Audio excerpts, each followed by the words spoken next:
Good morning बच्चों। आज मैं आपको कक्षा 6 का हिंदी फर्स्ट पढ़ाने जा रही हूँ। आज मैं आपको पाठ 3 पढ़ाऊंगी, नादान दोस्त। नादान दोस्त के लेखक हैं प्रेमचंद। तो आइए प्रेमचंद के जीवन पे हम संक्षिप्त में प्रकाश डालते हैं। प्रेमचंद, इनका जन्म सन 1880 ईस्वी में हुआ था और इनका जन्म स्थान है लम्ही, वाराणसी, जो उत्तर प्रदेश में है। अन्य बातें, ये निर्धन परिवार के थे। इनका जीवन संघर्षमय था और इन्होंने बीए तक की शिक्षा ग्रहण की थी। पहले अध्यापक, फिर सब डिप्टी इंस्पेक्टर हो गए थे। साहित्यिक विशेषताएं, ये उपन्यास सम्राट, महान कथाकार थे। इनके उपन्यास हैं गोदान, गबन, कर्मभूमि, रंगभूमि। कहानी संग्रह सप्त सुमन, नवनिधि, मानसरोवर।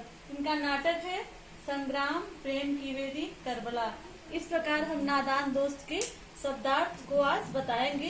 तो आइए देखते हैं शब्दार्थ। कार्निस, कार्निस मतलब होता है दीवार के ऊपर आगे बढ़ा हुआ भाग। उसके बाद है सुध, सुध मतलब होता है ध्यान।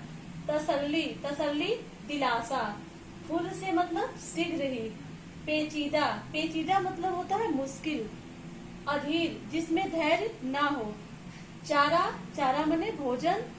जिज्ञासा, जानने की इच्छा। हिकमत, हिकमत मतलब होता है उपाय। चाव, चाव मीन्स शौक। अंदाजा, अनुमान। उधेड़ बुन, सोच विचार। सुराख मतलब होता है छेद। प्रस्ताव, सुझाव। तकलीफ, कष्ट। बहाना, बहलाना, खुश करना। चालाक, चतुर।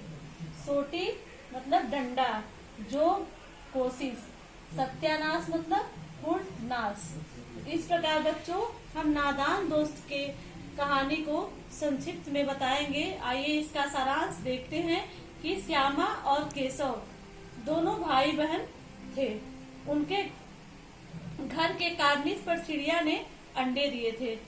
दोनों भाई हर दिन चिड़िया को वहां आते जाते देखा करते थे। उनको देखने में वे लोग इतने मस्त हो जाते कि उन्हें अपने खाने का भी सुख नहीं रहता था। अंडों को देखकर बच्चों के मन में कई प्रकार के सवाल आते थे कि अंडे कैसे होंगे, कितने बड़े होंगे, किस रंग के होंगे। ये सवाल उनके मन में बार बार आता था।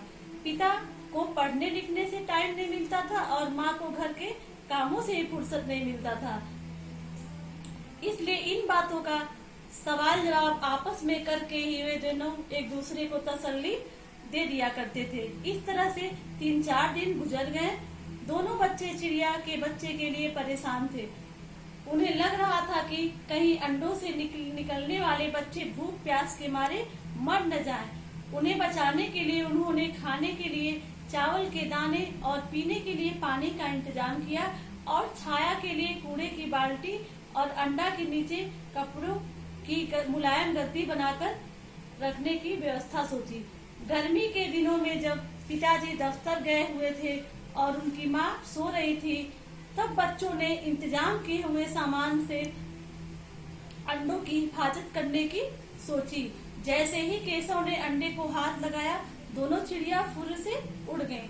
दोनों ने अंडे को अच्छे ढंग से रखा, दाना पानी भी रख दिया और वे दोनों सोने चले गए।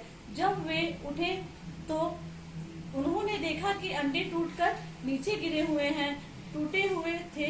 और अम्मा को जब यह पता चला कि केशव ने अंडे को छेड़ा था, तब उन्होंने बच्चों को बताया कि अंडों को छूने से चिड़िया उन्हें सेती नहीं है, वे गंदे हो जाते हैं।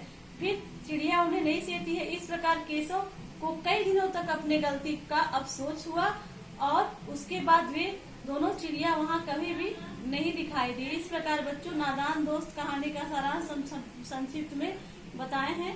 अब इसका प्रश्नोत्तर हम आपको